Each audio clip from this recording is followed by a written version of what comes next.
അല്ലാഹുവിന്റെ റസൂൽ സല്ലല്ലാഹു അലൈഹി വസല്ലമ തങ്ങളുടെ റിസാലത്തിന്റെ നാവിൽ നിന്ന് ഉതിർന്നു വീഴുന്ന വിജ്ഞാനമുത്തുകൾ സ്വയത്തമാക്കാൻ വെമ്പൽ കൊണ്ടിരുന്ന സ്വഹാബത്തിനോട് അല്ലാഹുവിന്റെ റസൂൽ പറയുന്നു, സ്വഹാബ അലാ ഇന്ന ഫിൽ ജസദി മുദ്ഗ, അറിയണേ മനുഷ്യ ശരീരത്തിൽ ഒരു മാംസക്കട്ടയുണ്ട്.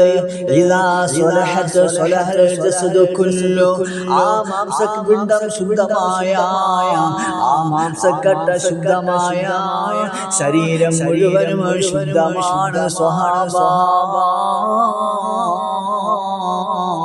ഇദാ ഫസദത് ഫസദൽ ജസദു കുല്ലു, ആ മാംസക്കട്ട മോശമായ, ശരീരം മുഴുവനും മോശമാണ്. സ്വഹാബ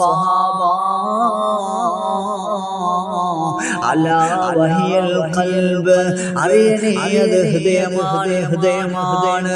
പ്രിയമുള്ളവരെ, നമ്മുടെ ഹൃദയത്തെ കുറിച്ച് അല്ലാഹുവിന്റെ റസൂൽ പറഞ്ഞതാണ് സല്ലല്ലാഹു അലൈഹി വസല്ലം, ഒരു വ്യക്തിയുടെ പ്രവർത്തനങ്ങൾ മോശമാകുന്നുവെങ്കിൽ, ഒരു വ്യക്തിയുടെ വായിൽ നിന്ന് വീഴുന്ന വാക്കുകൾ മോശമാകുന്നുവെങ്കിൽ, മോശത്തരങ്ങൾ പ്രവർത്തിക്കുന്നുവെങ്കിൽ അവന്റെ ഹൃദയം അശുദ്ധമല്ല. ഹൃദയത്തിന് രാജാവിന്റെ സ്ഥാനമാണ്, ഹൃദയത്തിന് രാജാവിന്റെ സ്ഥാനമാണ്.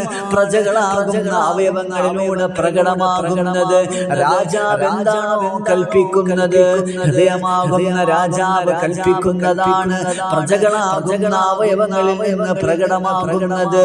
ഒരു വ്യക്തിയുടെ വാക്കുകൾ നന്നാണ്, ഒരു വ്യക്തിയുടെ പ്രവർത്തനങ്ങൾ നന്നാണ്, അവന്റെ ഹൃദയം ശുദ്ധമാണ്, അവന്റെ ഹൃദയം ശുദ്ധമാണ്.